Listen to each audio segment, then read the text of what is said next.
Schiucazze, nuova scarica, 3.000 metri cubi di fango e sassi vengono giù e lambiscono le case, 2 abitazioni evacuate, paura e rabbia in Alpago. Inseguimento a folle velocità tra le vie di Treviso ieri sera, ladri in fuga, contromano provocano 2 incidenti, si dileguano in auto, un vero e proprio kit per lo scasso. Omicidio di Capoverde, confermato l'arresto del 48enne romagnolo accusato di aver ucciso Marilena Corroi, del complice 52enne milanese, l'autopsia decisiva per accertare la dinamica del delitto. Sondaggio sul gradimento dei governatori, Zaia si conferma la guida della classifica, ieri intanto passò avanti a Roma sull'autonomia il ministro Boccia, lunedì la legge quadro in Consiglio dei Ministri. Sotto shock il paese padovano della donna finita nell'inchiesta sui neonazisti che si definiva la sergente maggiore di Hitler, il rabbino di Padova preoccupa quello che viene diffuso sui social. Le insegnanti di una scuola elementare di Mogliano hanno deciso quest'anno di non realizzare il presepe nel loro plesso e scoppia la polemica in città.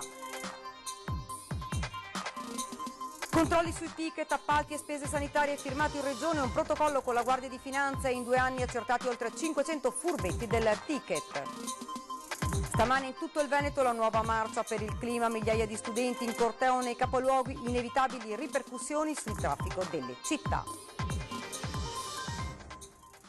Buonasera, ben ritrovati, edizione regionale dei notiziari di Antenna 3, dunque l'avete sentito, 3.000 metri cubi di fango e sassi questa mattina si sono staccati dal versante della frana di Schiucazze, l'incubo per la frazione del comune di Alpago continua, nel pomeriggio sgombrate di nuovo 2 abitazioni, la gente è esasperata e impaurita. Paura, insomma, è logico paura perché hai visto cosa è venuto là, no? Adesso le previsioni non si sa, se ci fanno andare via ancora. C'è paura nel borgo di Schiucazze che stamattina si è svegliato di soprassalto dal frastuono provocato da un nuovo distacco di fango e sassi. Allora guardate, si vede la macchina operatrice che sta lavorando, ma alle 7:15 di questa mattina quel versante che era di colore grigio improvvisamente è diventato tutto marrone, è franato, 3.000 metri cubi di materiale. Qui a Schiucazze continua il terrore, continua la paura e ora si sta decidendo se sgomberare il paese. Il materiale franato ha lambito le prime abitazioni della frazione, fortunatamente non ci sono state conseguenze. Nel pomeriggio in municipio a Fara d'Alpago è stata assunta la decisione temuta dai residenti. Per la sicurezza di tutti abbiamo ritenuto opportuno risgomberare ancora una parte del paese. E quante famiglie sono interessate? Sono interessate 2 famiglie, le solite 2 famiglie, purtroppo quelle più messe in difficoltà da questa situazione. Un versante che per i tecnici è come un puzzle complesso da leggere. L'impresa sta lavorando senza sosta da metà novembre, da quando cioè sono potuti ripartire i lavori che non rientrando nel post vaia hanno dovuto attendere il via libera dal Ministero. Era già stato assegnato il lavoro e l'azienda è venuta a lavorare in realtà in emergenza, non in funzione di quello che dovevano fare. Questo purtroppo è quello che è avvenuto. C'è stata garanzia da parte di Veneto Strada e di quant'altro che adesso i lavori non smetteranno finché non ci sarà la massima sicurezza. È una situazione che preoccupa da qualche tempo, dice il direttore generale di Veneto Strade Silvano Vernizzi, ma i residenti invocano un intervento definitivo. Siete arrabbiati? Per forza, perché non hanno fatto quello che dovevano fare in pratica, capito? Siamo usciti in galato il giorno noi là e l'altra famiglia in 2 solo, però noi abbiamo sempre la nonna di 93 anni che crea problemi, capito? Continuiamo ora con la cronaca da Treviso, inseguimento a folle velocità fra le vie della città, è caduto ieri sera, i ladri alla vista della polizia si sono dati alla fuga lungo Viale della Repubblica, dopo aver urtato una macchina sono finiti contro un marciapiede, i 2 si sono dileguati dopo aver abbandonato l'auto.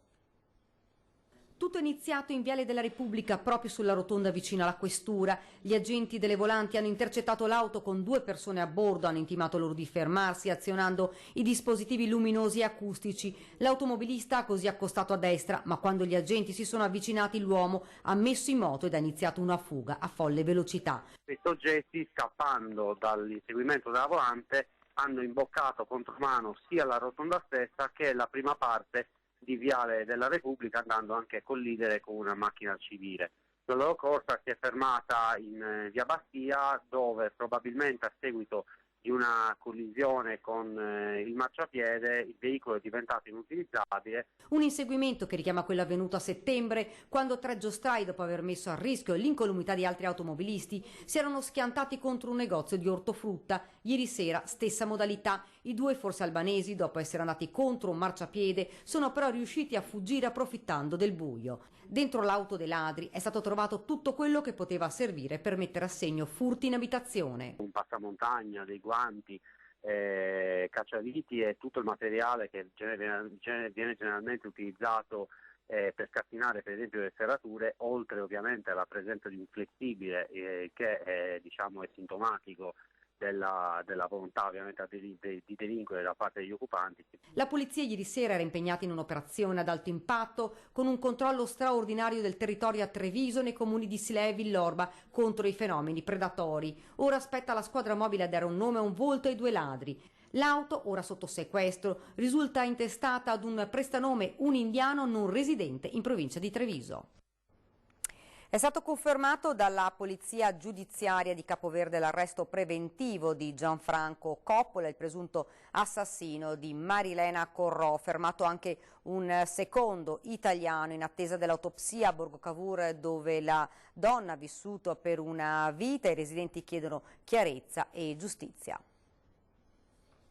Purtroppo questo è accaduto, la magistratura e le indagini faranno il loro corso, insomma, sicuramente è un dolore che la città tutta si porterà dietro. È evidente che vogliamo giustizia. Serve giustizia e chiarezza.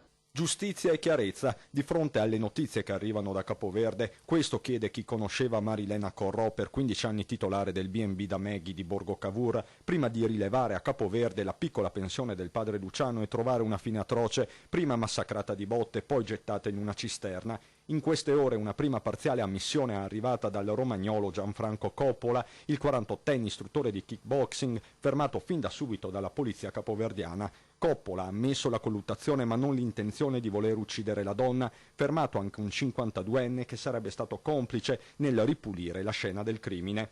La magistratura ha confermato entrambi gli arresti. Nell'appartamento di Coppola sono stati anche sequestrati PC, cellulare e della cannabis, il che confermerebbe anche il movente economico, e questo in attesa degli esami dell'autopsia che dovrebbe svolgersi in queste ore. Marilena spesso rientrava nella sua casa di Borgo Cavour, dove ci sono i figli e i fratelli, come conferma anche la sua parrucchiera Roberta, poco meno di 2 mesi fa, l'ultimo incontro. È venuta a farsi la piega e poi ha detto ci vediamo quando torno, io ho un'attività là in Africa, Capoverde, e poi praticamente abbiamo sentito la notizia e siamo rimasti malissimo. Ma lo shock per la morte di Marilena riguarda tutte le generazioni. Il fatto che ci sia stato ancora un femminicidio fa pensare, insomma, bisognerebbe far pensare alle persone su questo fatto.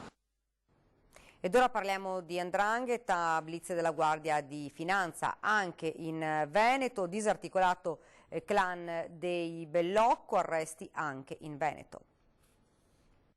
Nel video dei carabinieri gli istanti che precedono la violenta aggressione da parte di 2 padovani affiliati alla cosca Bellocco dei calabresi di Rosarno, in provincia di Reggio Calabria, con il malcapitato che, preso anche a pugni, ha subito la frattura della mascella, per la quale si è reso necessario un intervento di chirurgia maxillofacciale di ricomposizione con una prognosi iniziale di 40 giorni, protrattasi poi per ulteriori 2 mesi, con compromissione della dentatura.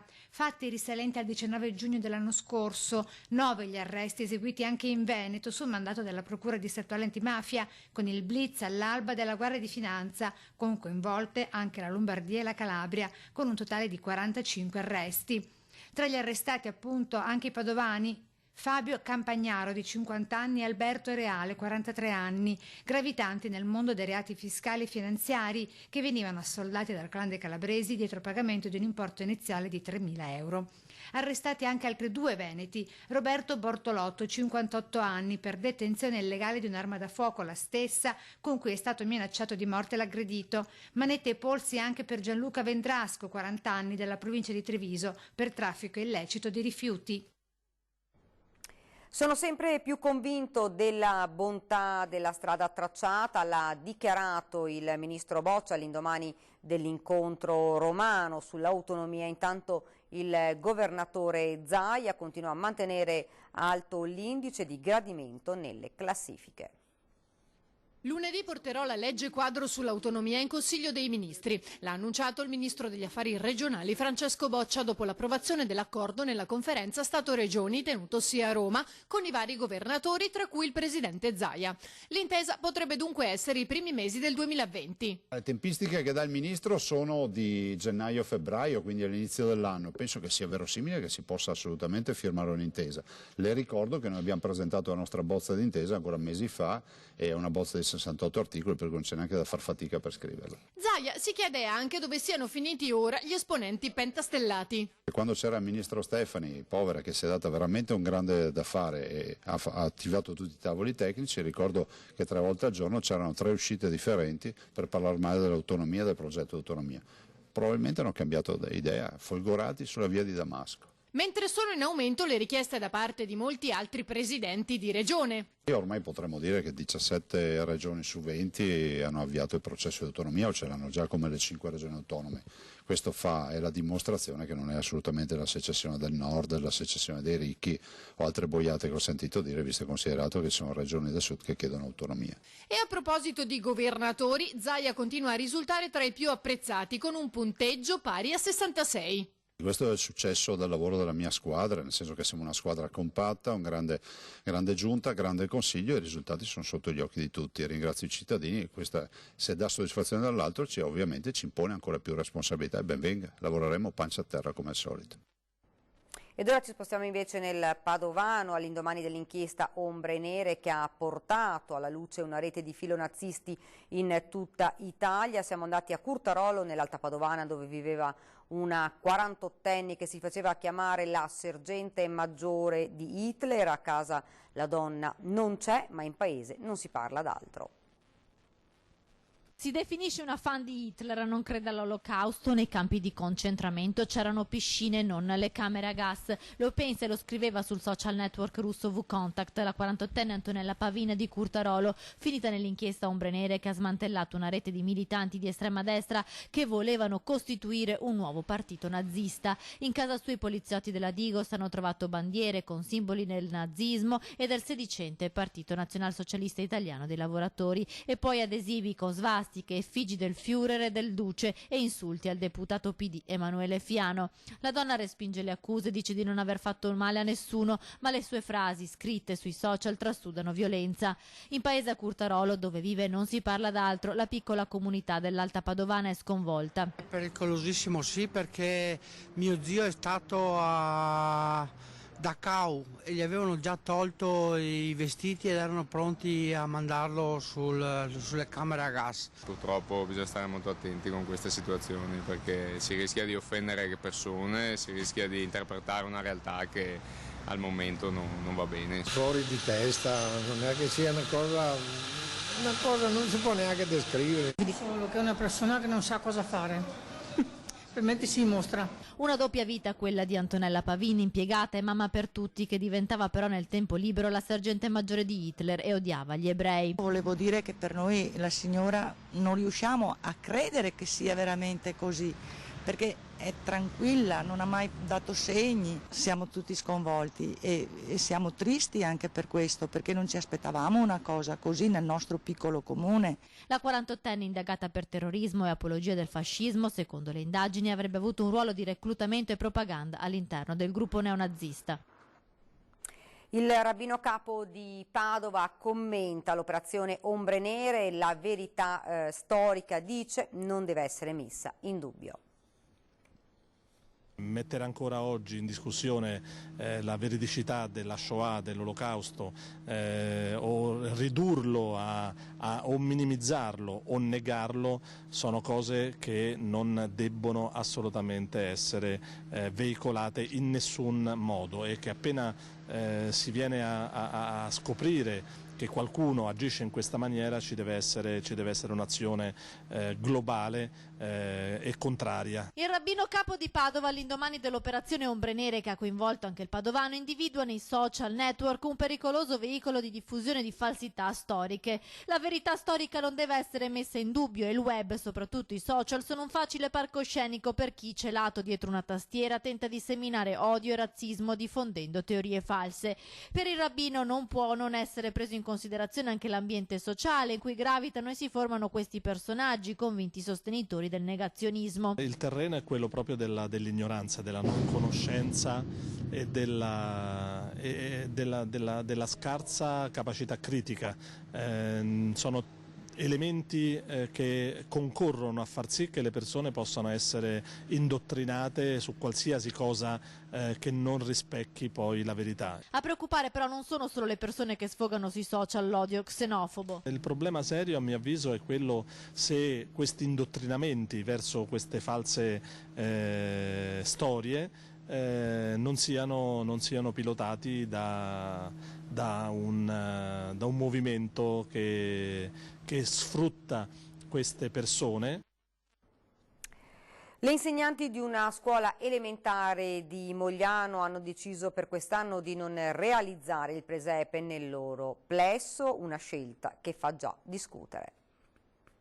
Le insegnanti della scuola Polo si sono riunite in interteam e hanno fatto una scelta molto libera di festeggiare il Natale con altre attività e con altre iniziative che non fossero quelle del presepe. La dirigente scolastica spegne sul nascere ogni discussione in merito alla decisione presa all'unanimità dalle insegnanti, compresa quella di religione della scuola primaria Marco Polo di Zerman. Se in passato scelte simili in altri istituti scolastici italiani erano state dettate dalla volontà di non urtare la sensibilità degli alunni stranieri, in questo caso la situazione è decisamente diversa. In questa scuola non sono presenti alunni stranieri, quindi non legata all'esistenza delle professioni di altre religioni nella scuola. Alla scuola Marco Polo, spiega poi la preside, il Natale verrà celebrato decorando il tradizionale albero e con altre iniziative. Viene festeggiato e viene aspettato a scuola con le attività che le docenti decidono. Nessuna negazione delle tradizioni, sottolinea la dirigente scolastica, che spiega come l'istituto porti avanti da tempo dei progetti per preservare le usanze tipiche e ricorda ancora la partecipazione al bando del MIUR che ha finanziato la realizzazione del presepe in un plesso del comprensivo Minerbi. La professoressa De Salvatore, che nelle prossime ore incontrerà il presidente del quartiere di Zerman per discutere di questo, si dice a disposizione dei genitori che volessero ulteriori spiegazioni. E anche il comune di Mogliano chiede che vengano chiariti i motivi della decisione. Con la nostra più grande volontà di mediazione e le capacità comunicative che ci contraddistingue con questa amministrazione, vogliamo capire e vogliamo soprattutto tranquillizzare tutti i cittadini della frazione di Zerman. Ed ora ci fermiamo per una piccola pausa pubblicitaria, rimanete con noi.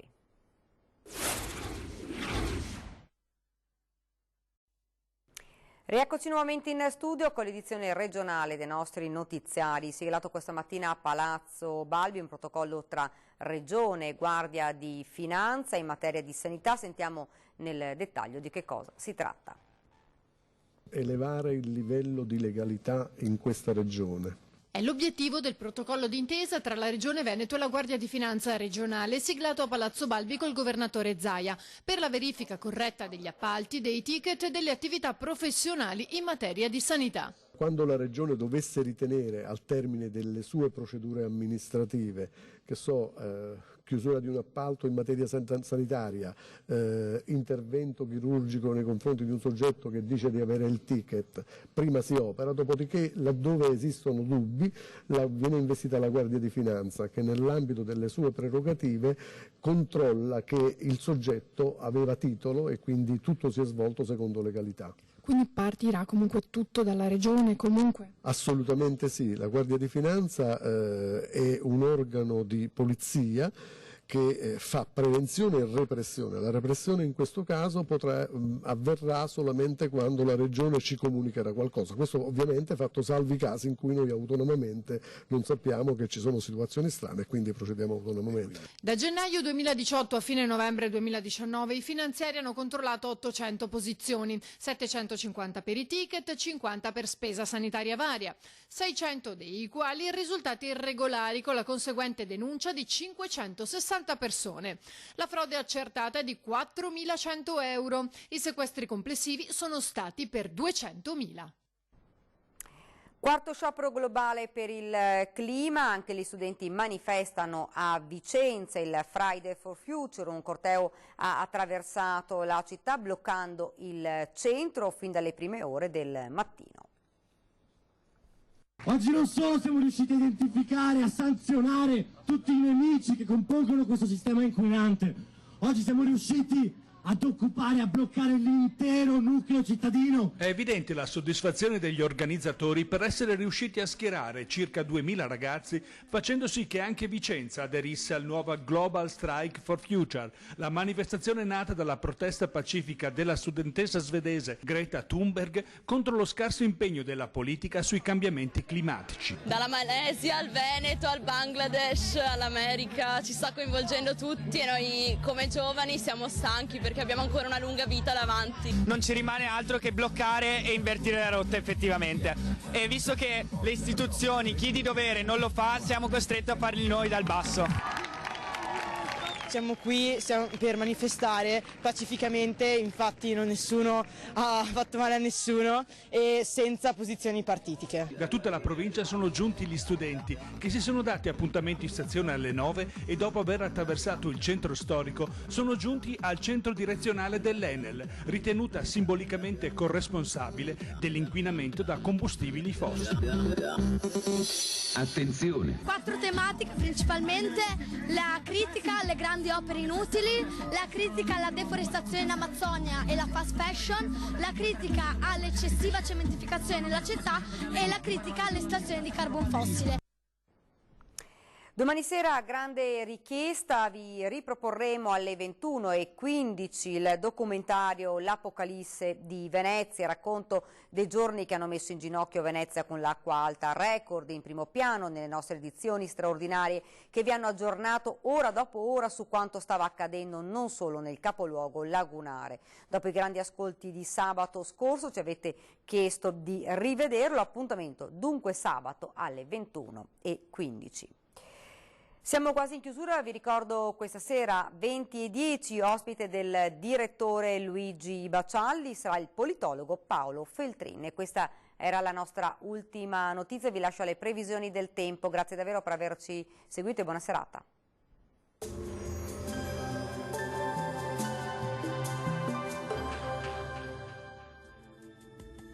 Bentrovati al meteo.